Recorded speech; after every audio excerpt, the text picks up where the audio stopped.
Good morning.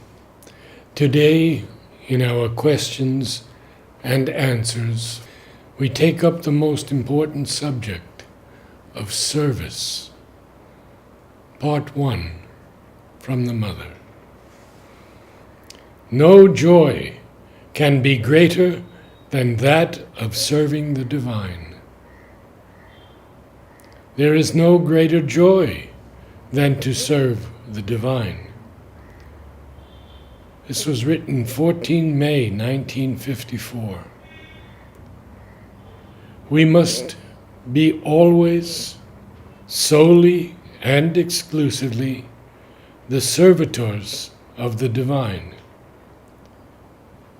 31st October 1954. We should be in no other service but in God's alone. Above all preferences, we want to be at the service of the divine. To be at the divine service is the surest means of attaining realization. And this is about service to the divine and meditation. Mother, both are equally good. Nevertheless, through service, one can attain a fuller realization than through meditation alone. All service done sincerely to the divine is sadhana. And all increase in the urge to serve is a sure sign of progress. January 1966.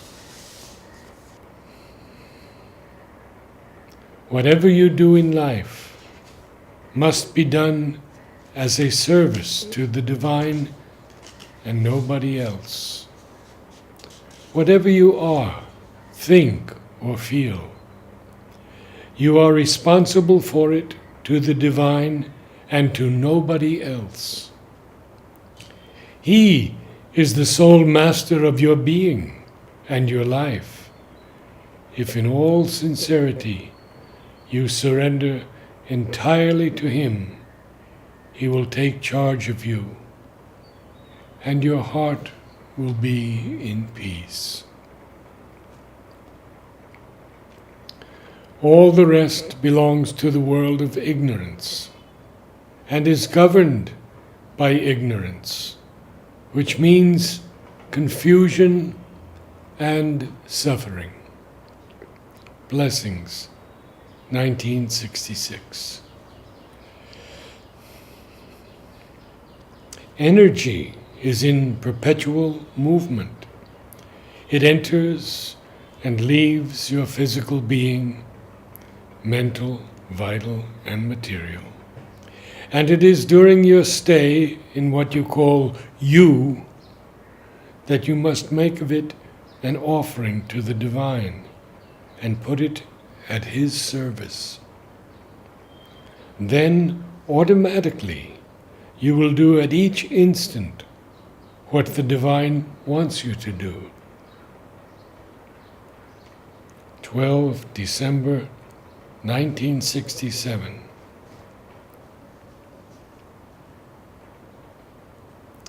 The whole life turned towards the divine, offered to the divine, at the service of the divine, to become little by little an expression of the divine.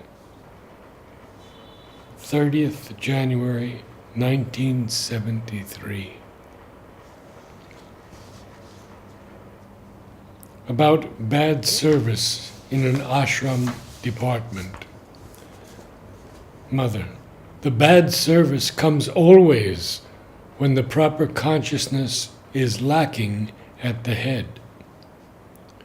Personal feelings, grudges, and misunderstandings must never interfere with the work which is done as a service to the divine and not for human interests.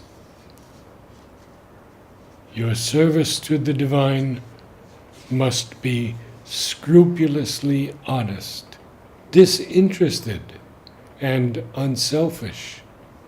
Otherwise, it has no value. 25 January 1965. Whatever is done here must be done in a spirit of complete collaboration, with one single aim in view: the service of the divine. From Mother's Prayers and Meditations. O my divine Master, eternal Teacher, sole reality, dissolve all the darkness of this aggregate which Thou hast formed for Thy service. Thy manifestation in the world. Realize in it that supreme consciousness which will generate an identical consciousness everywhere. I see more and more that all impatient revolt, all haste would be useless. Everything is organized slowly, that I may serve Thee as I should. What is my place in this service? For a long time past, I do not ask. What does it matter? Is it necessary to know whether one is at the center or on the periphery? Provided that, entirely consecrated to Thee, living only for Thee and by Thee, I do better and better the work Thou givest me. All the rest has no importance at all. I would say more, provided Thy work is done in the world as well and as completely as it can be, what matters the individual or the group that realizes this work? Something in this being aspires for solitude and absolute silence for a certain time, so that it may come out of this unsatisfactory transition. And something else knows that Thy will is for this instrument to be consecrated to the service of all, even if that should be apparently harmful to its own perfectioning. O Lord, Lord, grant that Thy sovereign power may manifest. Grant that Thy work may be done, and Thy servitor solely consecrated to Thy service. May the I disappear forever, and the instrument alone live. May 4th, 1914. Your will is an executing power which ought to be at the disposal, the service of what was decided by the reason or a higher force. It is something coordinated, organized, which acts in accordance with a plan, precisely in a fully controlled way. Desire is an impulse. It takes hold of you. It doesn't necessarily hold you with any conscious thought. It is an impulse which pushes you to get possession of something. You can put all your will at the service of your desire. But desire is not will. Desire is an impulse. There are people who are full of desires and who have no will. So they simply are eaten up, as we say, by their desires. But this leads to nothing, because they don't even have the will to realize them. Most people always put the little bit of will that's at their disposal at the service of their desires. But will is a force with a power of organization, and it can be put at the service of any purpose whatsoever. It is something that, when one has willpower, one has, word is missing here, to a definite purpose. This is will. When one wants to give oneself totally in service to the divine, to consecrate oneself totally to the divine's work, simply for the joy of giving oneself and of serving, without asking for anything in exchange, except the possibility of consecration and service, then one is ready to come here and will find the doors wide open.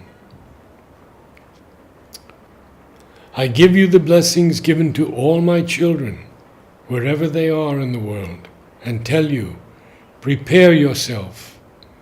My help will always be with you. 30 March 1960. First indispensable condition to be admitted in the ashram. The candidate must have taken the resolutions to dedicate his life unconditionally to the service of the divine. 12 June 1965. By definition, the ashramite has resolved to consecrate his life to the realization and service of the divine. One must first know what the divine will is. But there is a surer way: to surrender money for the divine work. If one is not sure oneself, divinely means at the service of the divine. It means not to use money for one's own satisfaction, but to place it at the divine's service. In the truth, therefore, perfect freedom and service are closely united. But here, upon earth, in this world of ignorance and inconscience, the service which should be spontaneous, the very expression of love, has become a compulsion, a humiliating servitude for the only purpose of maintaining life. What should have been a self-opening and a delight has become something ugly, tiresome, a sordid bondage. Namaste.